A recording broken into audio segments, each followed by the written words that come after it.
Olá pessoal, boa noite, olha eu de novo. Agora vamos falar um pouco sobre linguagem, né? Vamos falar, aqui nós estamos na aula de redação, vamos falar um pouco de linguagem.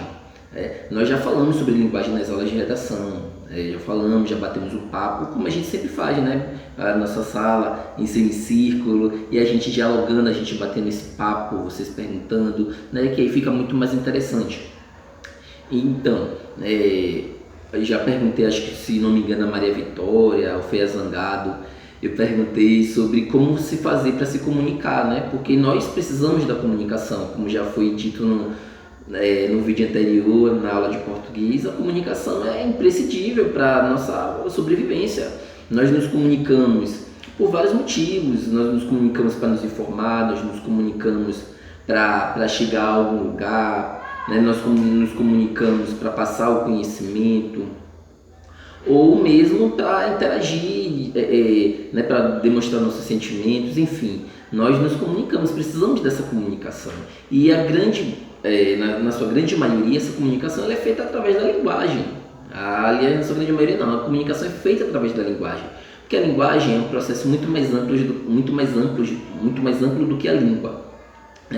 A língua é o código, a linguagem é mais ampla, porque a linguagem ela não é apenas a língua. A linguagem ela pode ser, além da língua, ela pode ser um gesto, ela pode ser um símbolo, ela pode ser um sinal. Então a linguagem é todo meio sistemático de você se comunicar. E esse meio sistemático pode se dar tanto através da língua mesmo falada, tanto através dos sinais, através de feições, através de símbolos.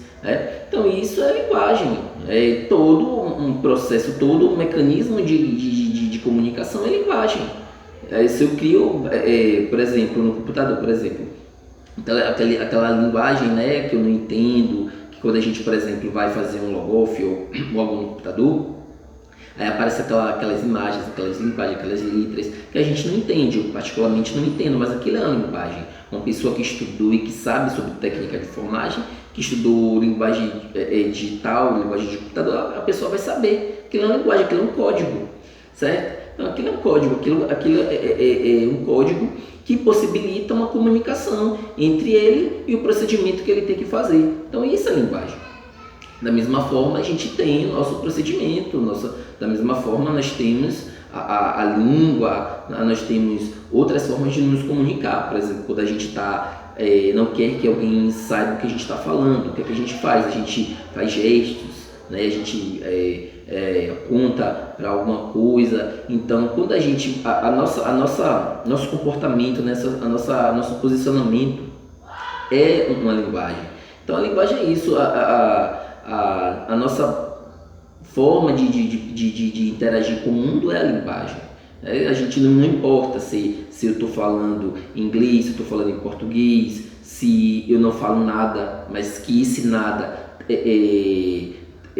tem um caráter comunicativo, tudo isso é linguagem. Por exemplo, se eu estiver no canto parado, com a cara feia, com a cara, né, de raiva e não quiser falar com ninguém, você vai entender que aquilo é uma linguagem também, porque você vai entender que eu não quero conversa, que eu estou chateado, que eu estou com raiva, mesmo que eu não realize verbalmente o que eu esteja sentindo. Isso também é linguagem, certo? Então linguagem é isso, linguagem é comunicação, é um sistema pelo qual você vai se comunicar, não importa se seja com o gesto, não importa se seja com a fala, é linguagem, né? Então linguagem é isso. Então, aí como a gente viu, nós temos vários tipos de linguagem, né?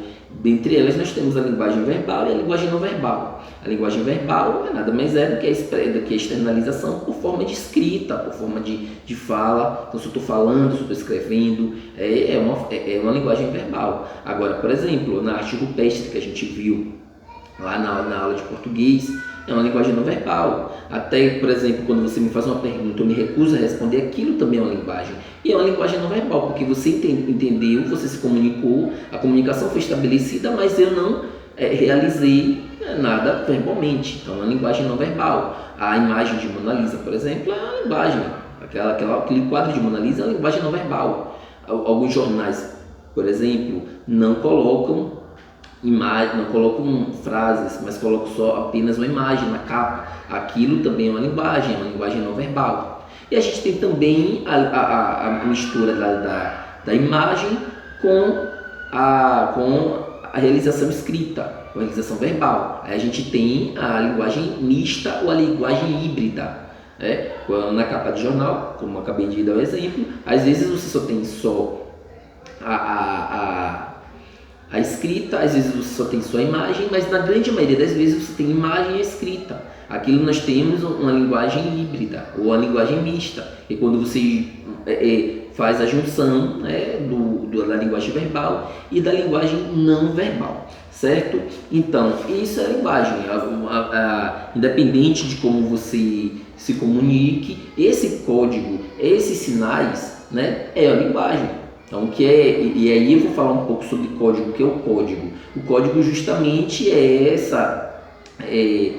essa possibilidade que você tem de se comunicar, de realizar a linguagem, através da fala, através da língua. A língua é o código. Por exemplo, aqui no Brasil, se eu estiver falando sobre jornal, eu vou falar o termo jornal, o nome jornal. Lá nos Estados Unidos eu vou falar newspaper, assim como em outros lugares, giornale na Itália. Então a gente tem aí essa diferença de código.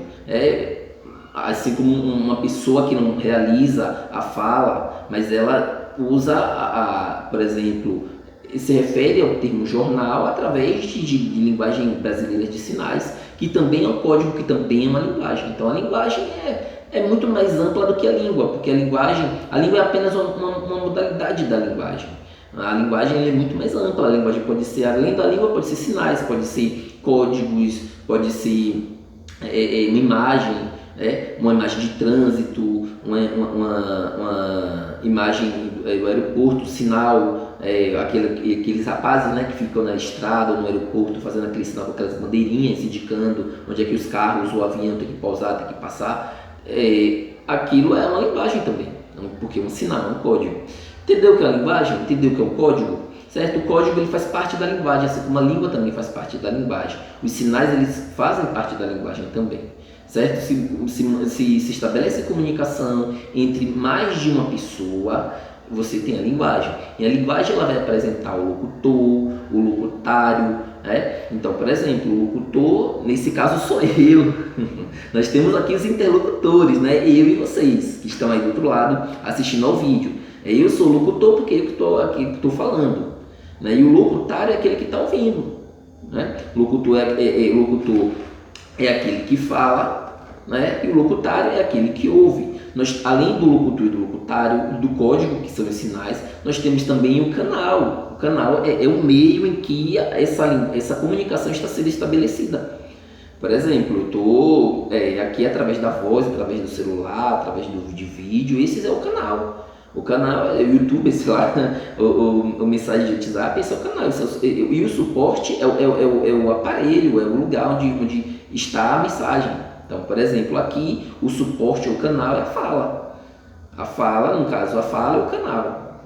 O suporte pode ser o celular, pode ser o computador, é onde essa informação, é um recipiente onde essa informação está sendo transmitida. Se você está assistindo a TV, se você está assistindo a TV, o canal é a fala, é o som, é a realização verbal, e o suporte é a televisão, porque é o lugar onde está o recipiente, onde está a comunicação, onde a comunicação está sendo estabelecida. Então eu tenho o locutor, que é aquele que fala, o locutário, que é aquele que ouve, juntos. O locutor e o locutário protagonizam a interlocução, ou seja, tanto o locutor quanto o locutário são interlocutores. Qualquer pessoa que participem do processo comunicativo, eles são interlocutores, certo? Que é composto por locutor e os interlocutários, que são envolvidos no processo de interação. Nós temos o código, que é a forma como essa comunicação está sendo feita, através da língua, através de sinais, através de qualquer outro processo. Então aí a gente tem o código, o canal, que é a forma como é feita essa comunicação, e o suporte, que é o incipiente onde está esta comunicação, o referente, que a gente não pode esquecer do referente. O que é o referente? Referente ao contexto, referente ao assunto. O que é que eu estou falando aqui? Eu estou falando de linguagem, então linguagem é o meu referente, linguagem é o meu assunto. Se eu estou falando sobre o 7 a 3, Em 2013, o Vitória ganhou de 7-3 do Bahia. Então, qual é o referente aí? É o futebol, o assunto é o futebol, o referente é a goleada expressiva que o Vitória deu em cima de um outro time aqui chamado Bahia, né? E a gente tem a mensagem. O assunto, na verdade, é futebol. A mensagem é o desenvolvimento, né, desse referente. Olha, quem fez os gols foram jogar 4 gols de Dinei, um gol de Renato Cajá. Aí a gente vai usar a mensagem. A mensagem é aquilo que eu quero falar, certo? O referente é o assunto, a mensagem é aquilo que eu estou falando. Deu para entender a diferença entre referente e a mensagem? A referente é o assunto. E a mensagem é aquilo que eu estou falando, é aquilo que está sendo dito propriamente, tá bom? Então, esses são os processos de interação, de comunicação. O processo de comunicação se dá através do código, que esse código pode ser a língua, pode ser os sinais, né? A comunicação e tudo isso vai compor a linguagem. Então, a comunicação se dá através da linguagem propriamente dita. A linguagem é composta pelo código, que pode ser a língua, que pode ser os sinais. E dentro dessa linguagem, dentro desse processo de comunicação, eu tenho o locutário, eu tenho o locutor, né, que juntos serão os interlocutores, eu tenho a mensagem, que é aquilo que está se dizendo, eu tenho referente, que é o assunto que se diz, que é o contexto em que se está se falando, eu tenho um canal que é o canal que é o canal que é a forma como essa comunicação está sendo estabelecida, né? E o suporte, que é onde essa comunicação foi estabelecida, ok? Então é isso aí. Agora eu também quero falar um pouco sobre signos linguísticos, né? Os signos linguísticos, como eu já falei, ele é formado segundo Ferdinand Saussure. Ferdinand Saussure é um linguista muito importante, lá do século XIX, no final do século XVIII para o século XIX, lá nos meados, no início dos estudos da linguística, ele que foi o pai da linguística, né? Ele disse que a linguagem é feita de signos, né? Por exemplo, o signo ele é formado por significados e significantes. Eu, por exemplo, quando eu falo a palavra janela, por exemplo, quando eu falo janela é o som, é a acústica, né? A acústica, quando eu falo janela, na sua mente, né? Na sua mente, uma imagem de uma janela, que é uma janela. Você consegue imaginar, porque você é falante de uma língua, você consegue imaginar o que é uma janela. E esse é o código. Isso é o significante. Quando eu desenho uma janela, quando eu falo janela, essa acústica, janela, essa combinação de sons, remete ao seu cérebro um significado. Você vai pensar o que é janela. O significante ele pode variar, o significado não. Quer dizer, o significado ele varia, mas o significante, por exemplo, se eu pegar a palavra janela, na língua portuguesa, janela é isso mesmo que você está pensando, é a parte da casa que pode ser feita de vidro ou de madeira, que você abre, que você vê a rua, né, que você abre para entrar um ar dentro de casa, isso é a janela. Né? Pode ter postilho ou não, enfim, você consegue imaginar o que é a janela. Mas, por exemplo, quando eu falo Windows, se uma pessoa que não sabe inglês não vai entender esse significante. Então, não vai entender essa combinação de som, o cérebro não vai entender a mensagem, certo? Então, a comunicação não vai estar sendo feita, a pessoa não vai saber o que é o significante, portanto não vai associar o seu significado, assim como finestra em italiano, as pessoas não vão saber o que é finestra, né? Porque finestra, quem não sabe italiano não vai entender que a junção desses sons vai formar, vai ter um significado. Então, o significante é o som, é a representação acústica, o significado é o ser propriamente dito. Tá bom? Isso que disse Ferdinand Saussure. Estude isso, porque isso é relevante e eu vou cobrar isso na prova. Tá bom? Para você entender, para a comunicação ser estabelecida, por exemplo, é preciso que aí você vai depender não só da linguagem completamente dita, mas da interação social, da convivência, do canal que você fala, né, do suporte, do seu próprio locutário. Então, você vai falar, por exemplo, sobre pandemia para uma criança de 1 ano. A criança provavelmente não vai saber o significado de pandemia. Um menino de 2 anos não vai saber de 3 anos, provavelmente não. Você vai falar sobre teoria da literatura, o menino não vai saber o que é uma literatura. Um menino de 5 anos, de 4 anos. Então, por mais que ele tenha o domínio da língua portuguesa, ele não vai entender, porque ele não tem um convívio social, ele ainda não tem a experiência de vida, né? Ele ainda não é um sujeito social desenvolvido a ponto de entender o que é a teoria da literatura, o que é a teoria da relatividade, o que é uma pandemia. Ele pode saber até o que é uma doença, mas não vai saber de uma forma explicativa, de uma forma bem eloquente, o que é uma pandemia, o que é uma teoria da literatura. Você não vai estar estabelecendo a comunicação. Então, é preciso que haja entre os seus interlocutores, um conhecimento de mundo equivalente. Ora, se eu estou falando com um menino de 2 anos, eu tenho que adequar a minha linguagem para o menino de 2 anos. Se eu estou falando para uma pessoa analfabeta, eu tenho que adequar a minha linguagem para o menino, para essa pessoa que é analfabeta. Eu não vou dizer ósculos ao invés de beijo, porque a pessoa não vai entender o que é ósculos, né? Talvez o seu pai e sua mãe entendam, mas uma pessoa analfabeta talvez não entenda o que é ósculo, não vai estabelecer essa comunicação. Então a gente tem que sempre estar adequando a nossa linguagem para que essa comunicação esteja estabelecida, né? A gente tem, por exemplo, a palavra manga. Quando você pensa em manga, por exemplo, manga é uma palavra polissêmica. O que é uma palavra polissêmica? É uma palavra que apresenta mais de um sentido. Manga, a priori, é uma fruta, tirada da mangueira, mas manga pode ser uma parte da roupa, da camisa. E quando eu crio a frase, por exemplo, chupa essa manga, quando eu uso a frase chupa essa manga, eu posso dizer que você tem que estar chupando a fruta, eu posso dizer que você tem que engolir um desaforo, que você tem que aturar alguém te falando algo que te desagrade, ou que quer que você faça algo que você não queira fazer, ou que fez algo que te desagradou e você vai ter que aceitar. E aí as pessoas usam chupa essa manga. Então observe que muda completamente de contexto. Então as palavras são modificadas de acordo com o contexto, certo? Então contexto, palavra, polissemia, código, canal, mensagem, tudo isso são palavras-chave para a questão da comunicação, da teoria da comunicação, enfim, certo? A gente vai estudar isso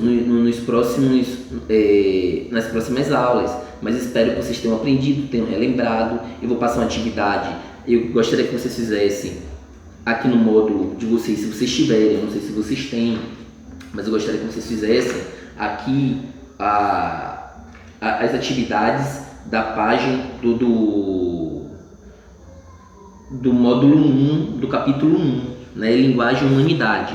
Gostaria que vocês lessem as páginas iniciais e gostaria que vocês fizessem a atividade da página 9 e da página 10. Gostaria também que vocês fizessem a atividade, lessem as atividades da página 11, 12 e 13, da página 11, 12 e 13. Gostaria que vocês apenas lessem a página 11, 12 e 13, tá bom? Que tem a ver com o nosso assunto aqui agora. Ok, então é isso. Se vocês não tiverem o módulo, eu de qualquer forma eu vou passar uma atividade lá vou mandar para vocês essa atividade, a professora Peminha vai mandar lá no grupo de vocês do primeiro ano, tá bom? Espero que vocês tenham aprendido, espero que vocês tenham gostado. Qualquer dúvida, fala comigo no WhatsApp ou assiste ao vídeo de novo, ok? Então um abraço, tudo de bom para vocês.